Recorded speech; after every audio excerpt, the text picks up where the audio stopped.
There comes a time in life when you start noticing small changes in the way your children speak to you, or sometimes how they don't speak to you at all. Maybe it's the quick replies over the phone, the missed birthdays, or how decisions are made about your life without anyone even asking you first. You brush it off at first. You tell yourself, they're just busy, or they didn't mean it that way. But deep down, there's a quiet ache. Not because you expect them to be perfect, but because you never expected to feel so unseen.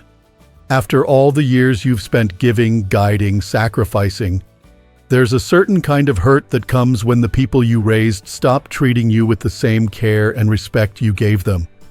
And the hardest part? It often doesn't happen all at once. It shows up in little ways, the way they interrupt, the way they dismiss your advice, the way you feel more like an obligation than someone they genuinely want to be around. If any of this sounds familiar, I want you to know, you're not alone. And more importantly, you're not overreacting. Respect is not something we age out of.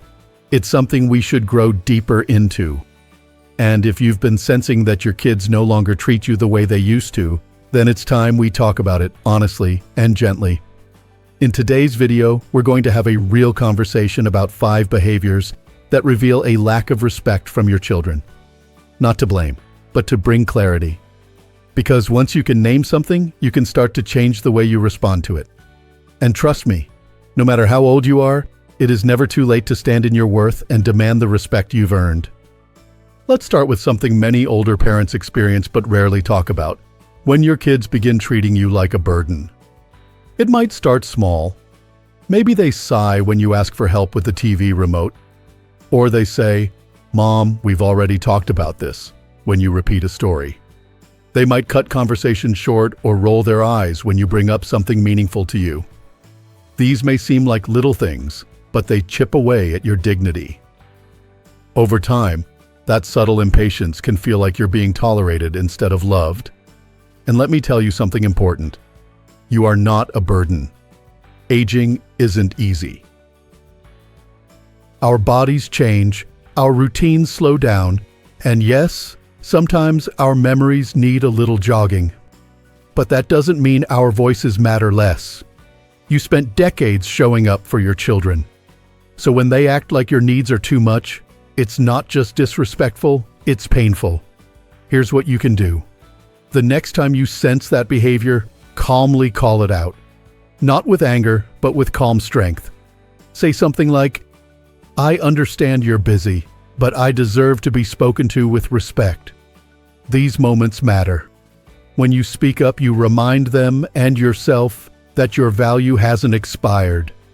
You are still their parent, still a person, still worthy of love and patience. Now let's talk about another behavior that's just as damaging: when your children make decisions for you without asking. It might be decisions about your finances, your medical care, or even something as small as where you'll spend the holidays. They might say, "We already talked to the doctor," or "We'll just move some money from your account," to simplify things. At first, it might seem like they're trying to help, and maybe they are. But when your opinion isn't invited into those conversations, it's not help, it's control. Respect means asking, not assuming. It means listening before acting. You may appreciate support, but you still deserve agency. You've lived a long life. You've made hard decisions. You've been through more than your children can even imagine. So why would that wisdom suddenly not matter anymore? If your kids have been making choices for you instead of with you, it's time to set a gentle but firm boundary. Let them know you're grateful for their concern, but you still expect to be part of decisions that affect your life. You can say something like, "I appreciate your help, but I want to be involved in any choices about my health or my home." Speaking clearly doesn't make you difficult. It makes you dignified. You see, sometimes our children believe they're doing what's best for us. They think they're protecting us. But protection without respect is still disrespect. It's often rooted in fear.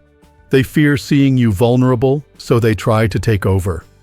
But the best relationships are built on mutual trust. When you assert your voice, you're not pushing them away. You're showing them how to walk beside you, not in front of you. Another form of disrespect is emotional neglect. When your children stop asking how you're doing, stop checking in, stop genuinely connecting. Maybe they call you, but only when they need something. Or they visit out of obligation, not joy. You can feel it in their tone, their timing, their hurried goodbyes. And let's be honest, there's nothing lonelier than being surrounded by people who make you feel invisible. But here's the truth that might sting a little. If you accept crumbs, people will stop offering you the feast. That's not your fault, but it is your responsibility to change. When you start to honor your time, your energy, and your emotional space, others begin to follow suit. You don't have to demand love, but you can expect it. You don't have to beg for attention, but you can invite it through healthy standards. Maybe it's time to stop waiting for them to call, and instead spend that time doing something that fills your spirit. Maybe it's time to take up that art class you used to love, join a walking group, or start writing down your stories for the next generation. Because when you treat your own life with passion and purpose, it sends a message. I am still here and I still matter. What often surprises people is how much children's behavior shifts when they see their parents reclaiming their strength. You don't have to raise your voice to command respect. Sometimes just standing tall emotionally, mentally, spiritually is enough. Respect doesn't always begin with others. It begins with how you carry yourself. As we continue, I want you to keep one thing in mind. You are not alone.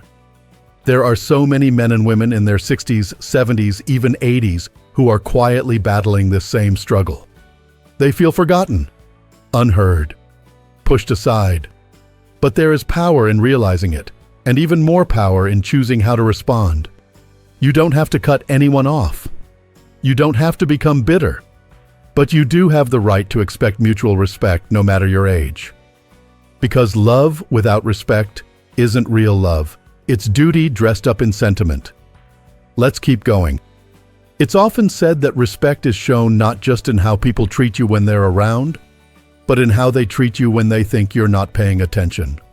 And sometimes the clearest signs your children no longer hold you in the same regard don't come through arguments or conflict.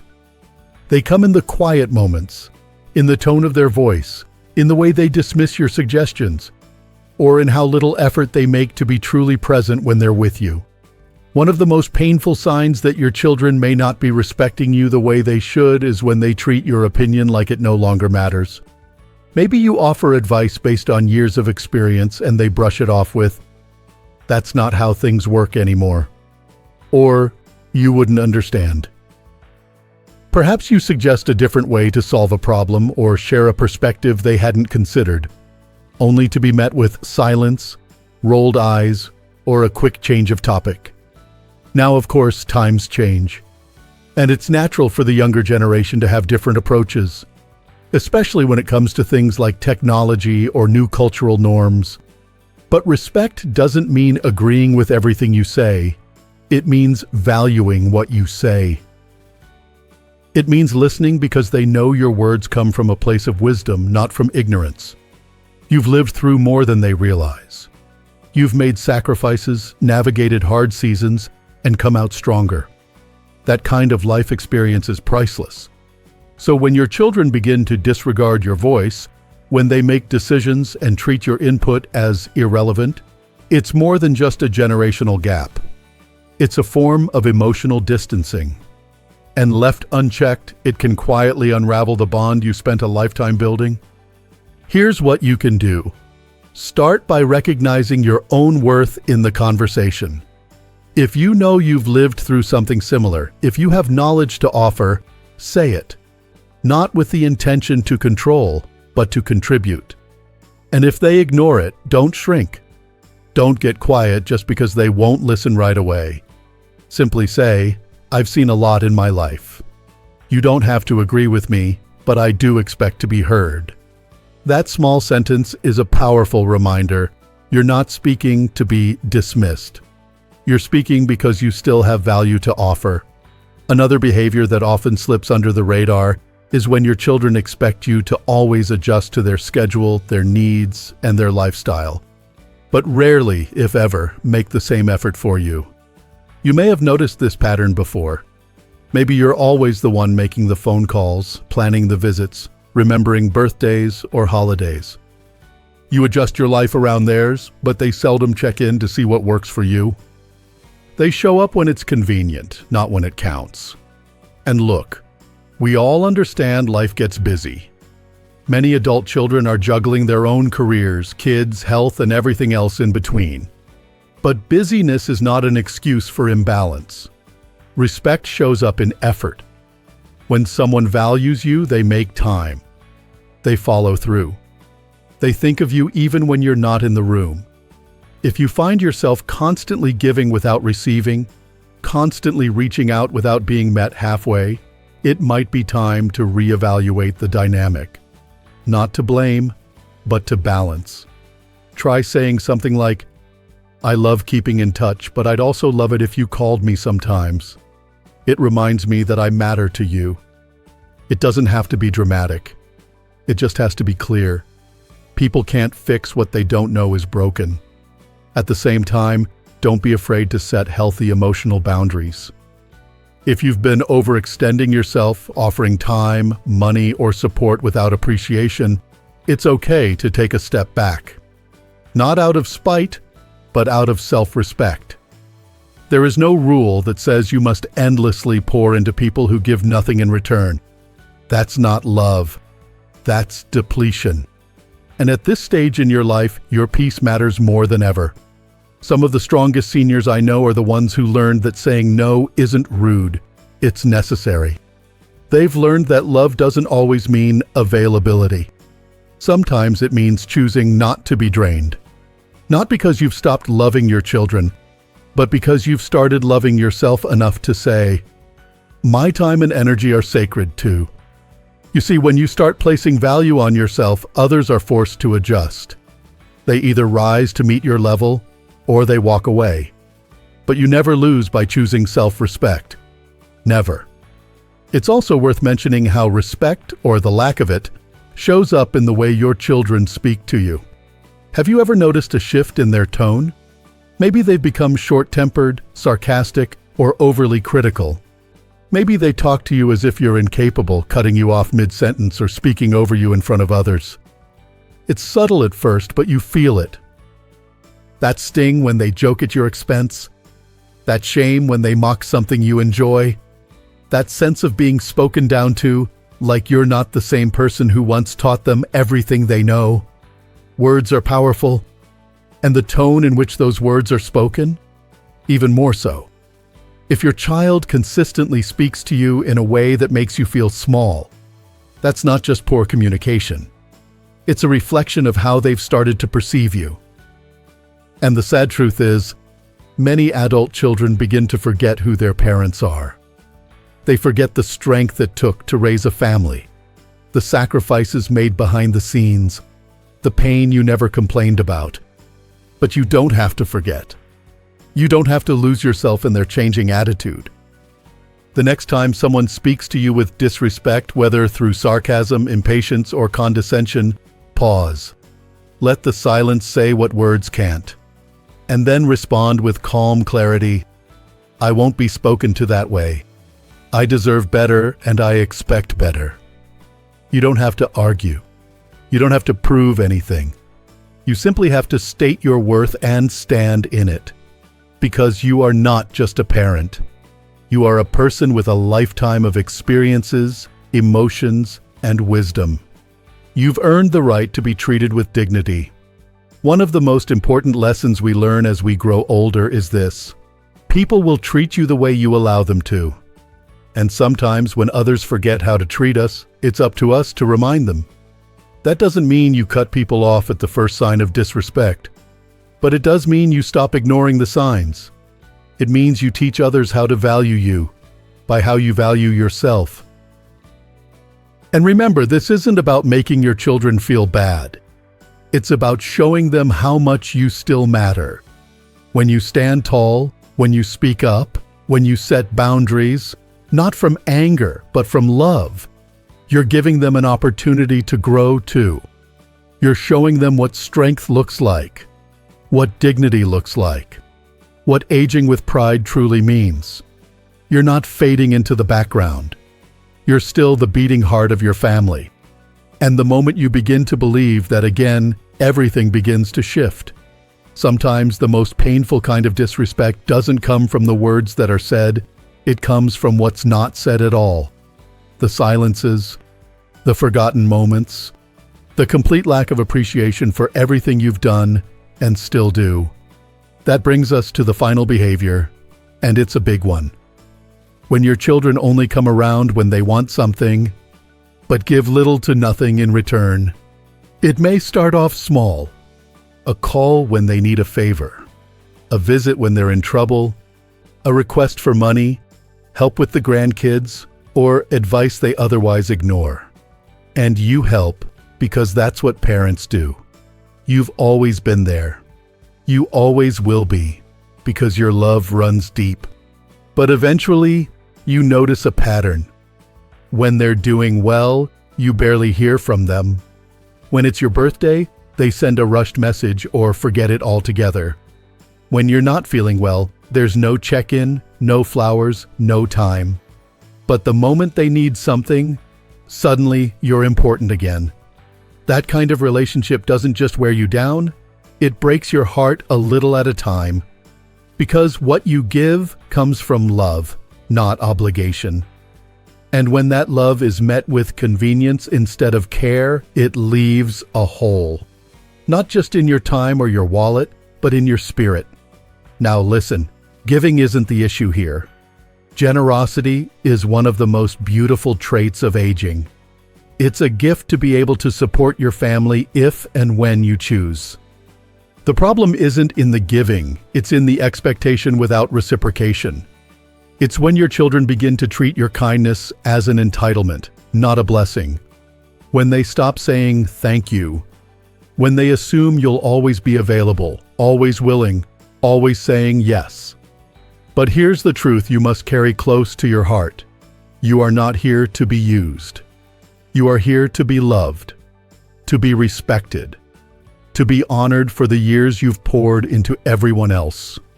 And when that's not happening, you have every right to take a step back and protect your peace. It might be uncomfortable at first. You might feel guilty. But setting limits is not an act of bitterness. It's an act of wisdom. You're not saying, I don't care. You're saying, I matter too. One of the most courageous things you can do in this season of life is to stop bending yourself backward for people who wouldn't even lean forward for you. That's not selfish. That's healthy. That's fair. That's necessary. So if your children only show up when they need something, it's okay to pause before you respond. Ask yourself, am I giving this out of joy or out of fear that I'll lose what little connection we have? If the answer is fear, it's time to start redefining that connection. Start with a conversation. Be honest. Say something like, I love being here for you, but sometimes I feel like I'm only called when you need something. I miss you when things are good too. You might be surprised. Sometimes children don't even realize they're doing it. And when you say it with love, not blame, it opens the door to a better, more balanced relationship. But if they don't respond, or if the pattern continues, then you have to decide what you're willing to give, and what you're no longer willing to sacrifice. Because you are allowed to say no. You are allowed to set limits. You are allowed to ask for more. And if they truly love and respect you, they'll rise to meet those boundaries. If they don't, then it's time to stop pouring from your cup into people who don't mind leaving you empty.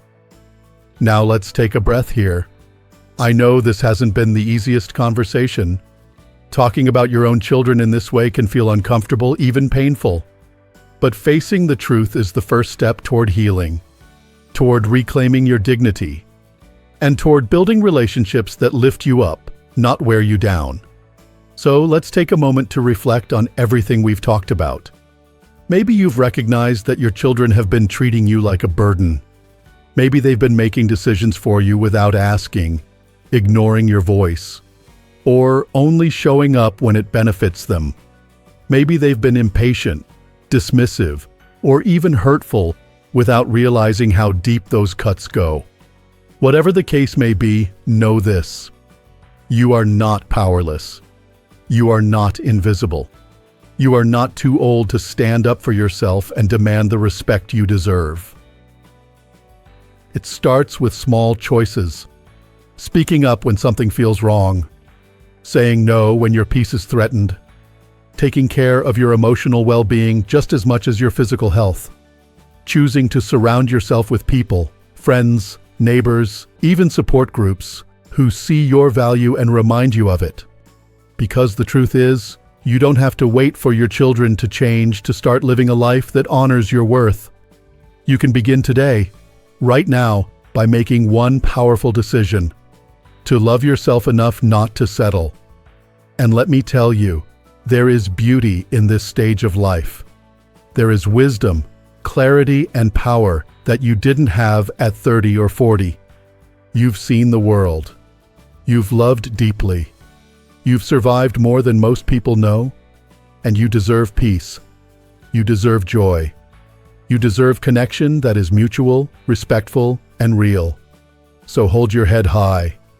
Reclaim your space. Speak with calm strength.